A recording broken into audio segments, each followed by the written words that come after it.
So it's a lot of noise going on, and I think I'm going to do a voiceover because it's a lot of noise going on right now. Welcome back, you guys. Thank you so much for coming back to the channel.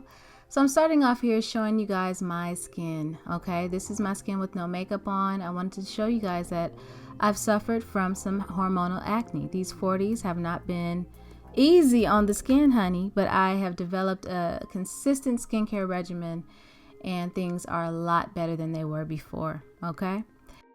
So here we are putting on some primer. This is the NYX Hydra Touch primer, and you know, 45 years old, so we need some hydration, right? So that's the kind of primer I'm using. I'm not trying to remain matte all day. I do not have oily skin. My skin runs dry. As I've gotten older though, it's less dry than it used to be, but I'm drinking a lot more water, I'm taking vitamins, and I'm taking really good care of my skin. I'm a lot more consistent with my skincare regimen now, okay?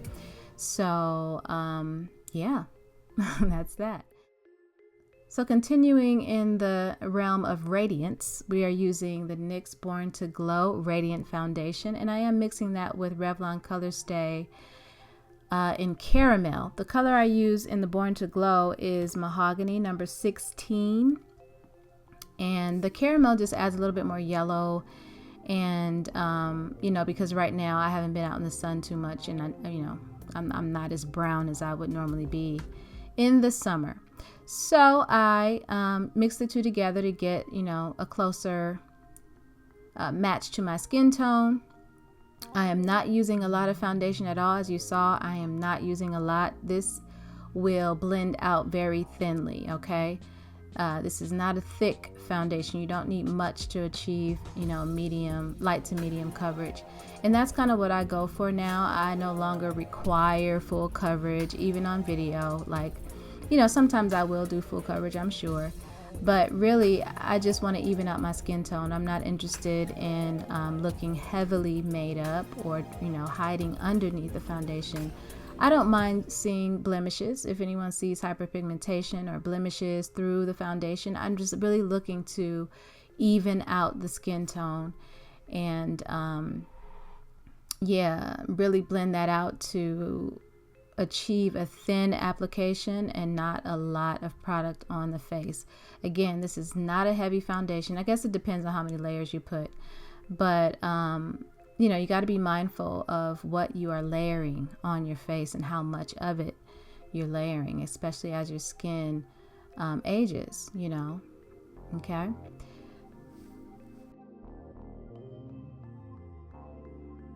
So it's just that simple. Just blend it out and there you go. So I'm using this same brand, NYX Radiant Born to Glow. Is that what it's called? No, it's not. Born to Glow Radiant, Naturally Radiant. There it is. Now, child, I'm not getting it together. It's not coming together right now. All right. NYX Born to Glow Radiant Concealer. As you can see, this applies very thinly, right? It's a very thin formula. It is a radiant concealer, so it's not meant to camouflage too much unless you just really load it on and layer it up. You can, but I like to blend this out. It's more so just to add, you know, symmetry to my face and highlight the areas that need to be highlighted to add dimension to my face. You know, I'm not really using it to cover up anything at all. You know, it's just really to balance the face out so it just doesn't look flat, right? So I'm using this wonderful brush that I just love so much. It is like my main concealer brush. It's the Sephora brush number 47. It's a pro foundation brush and I freaking love this thing, okay? And all I'm doing is just tapping the product in, making sure to blend it out. It's not a, you see it's thinning out pretty well, right? It's not a lot of cakiness under the eye. All right, it's really important here. All right, and to keep that under eye from looking super dry, you've got to moisturize. Make sure your skin is moisturized. Just your whole entire face needs to be moisturized underneath this foundation, okay? Radiance is the key for me. Some people still really love the matte flat look, especially if you have oily skin.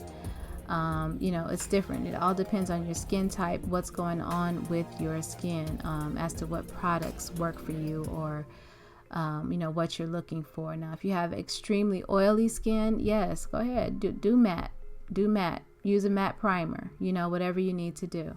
Okay.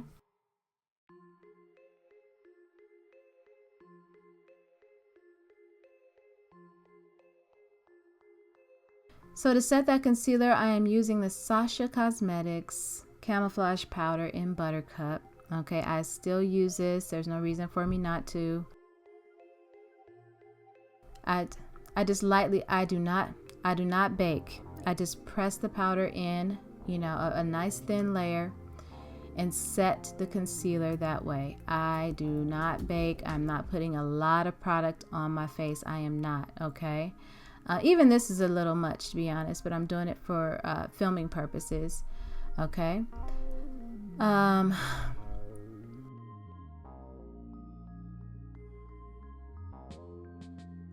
For the remaining portion of my face, I'm using Black Up Cosmetics. The information will be in the description box, okay? I can't remember right now what color it is. But I'm just setting that with another beautiful Sephora Pro Featherweight powder brush in number 91. I love this brush. Some of you may remember it. Now I do see some extra powder on my forehead, okay? So disregard. You know, it may get blended out later. I'm not sure, but I see where the powder kind of stuck a little bit more than I would like in the center of my forehead, but it should work out later. Now I am applying my brows here with a ColourPop brow pencil, and I like to apply very light hair-like strokes. I like a more natural looking brow. You see, my brows are naturally sparse, so I have to really create shape. And the way that I do that is I draw a line as my baseline underneath the brow, and then I fill in from there. Okay. I also like to leave space in there so that you can still see the skin, so it's not totally opaque and it looks more realistic. I go in and brush the product through the brows to make sure that it's even and a little bit faded and not too opaque once again.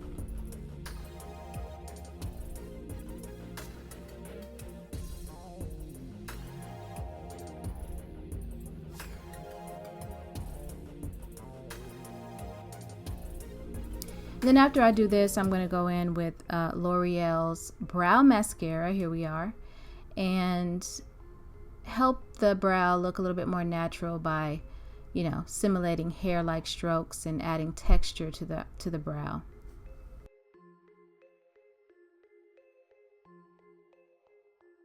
All right, and we're done with the brow. Okay, that's the difference between my natural brow and the created brow, right? Alright, so my favorite eyeshadow primer, or one of my favorite eyeshadow primers, is the Milani eyeshadow primer, and I'm just, you know, tapping that into the lid to prepare for the shadow. And in the crease, I'm going to use the MAC Mineralized Skinfinish in Naturally Enhanced. I don't know if they still have these, if this was limited edition or not. It might have been, but I'm using the darker brown colors as my crease color. And I love these skin finishes because they are very sheer, and it's not a lot of product. Too much powder on the skin, especially mature skin, makes your skin look dry, okay? It makes your skin look dry. So I really love working with these skin finishes, the mineralized skin finishes, for several reasons.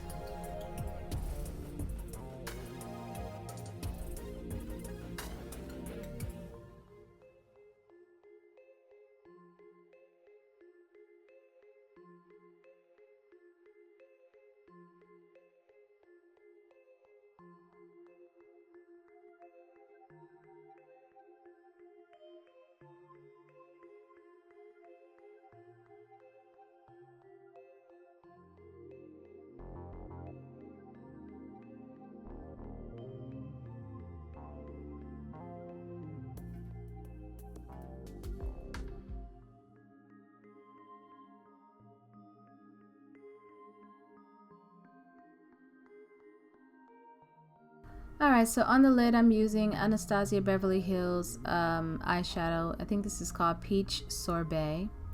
You can use any, you know, light shimmery shadow. It's not too shimmery, and I didn't want it to be too shimmery or too yeah, shimmery. So I'm using a fluffy brush to apply that to ensure that it's a nice light application and it's not doing too much. Okay, now this look came out a little bit more glam than I anticipated. It's not necessarily an everyday look. I just went with the flow of what was happening, and this is how the look came out. Okay, I was dressed a little fancier than normal, so I guess that's why I kind of went this way with these earrings and this little lace top, you know what I'm saying? So we went a little bit more classic, right? But this fluffy brush does help to apply lightly, okay, when you want a more sheer application. I'm going to go back into that Skinfinish and just add more color to the crease and blend out what I've just applied, you know, kind of integrate those two colors a bit so that it's just not a harsh start and stop. Of course, a little goof. Now I'm taking my Wet n Wild liquid liner and creating a little wing, you know.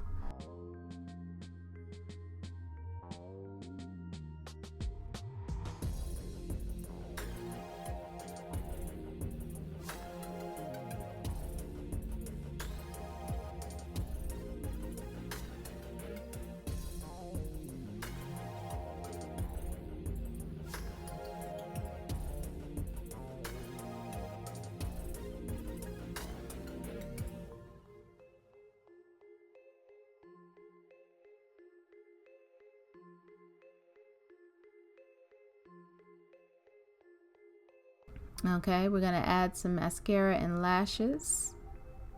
All of that will be linked, not linked. All of that will be listed in the description box below if you're interested in the products that I've used here. All right, just checking to see if it's even. Yeah, not really, but it'll work, right? Okay. So now I'm going to apply this Juvia's Place palette. I'm using the color Morocco.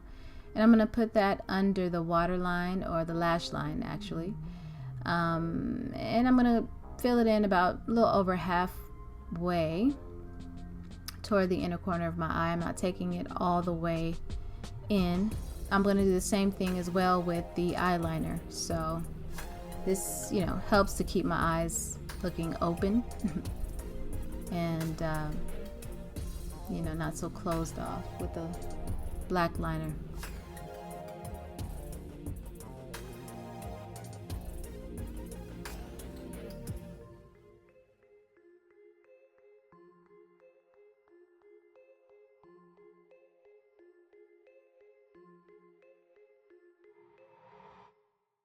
I promise you guys, there was no music playing. You know, it's just the natural stuff that, it's just the natural music that be in me, y'all. I'm telling you.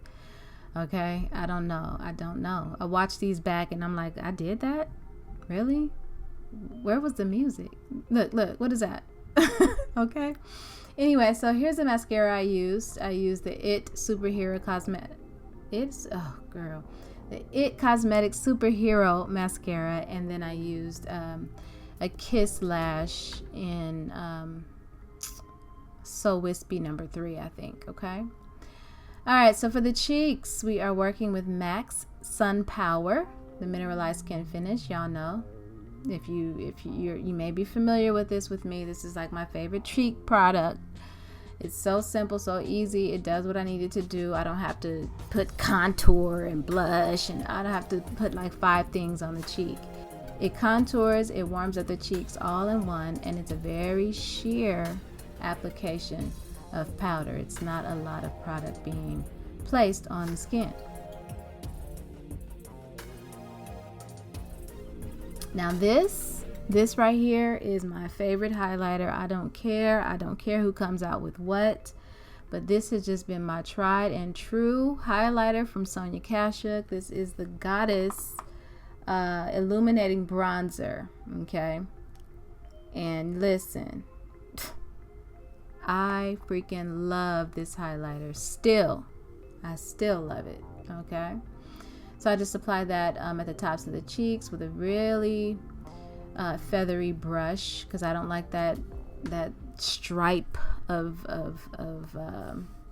glistening, you know.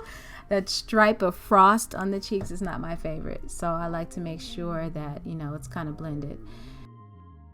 All right, so now I'm applying my lip liner, and this is Bobbi Brown's lip liner in Bark. Listen, I don't know if she makes this anymore. I don't. You can use any red toned brown, or, you know, brick toned brown color. I mean, there's, come on, you can use a NYX lip liner, or, you know, $1.99. You don't have to have this one. I've had this one for years, and it's still like, this is a quality lip liner. I'm gonna tell y'all, this is a quality lip liner. And the way to sanitize them is you just, you know, sharpen it, put the top on, and put it away. Okay, that way bacteria won't set up in it.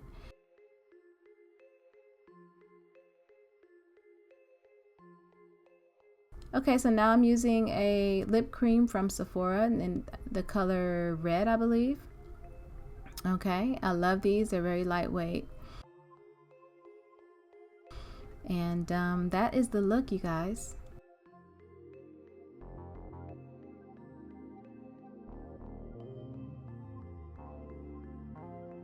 I hope this was helpful. I hope you were able to take something from this. Thank you guys so much for your support. I appreciate you, and I will see you guys in the next video. Peace.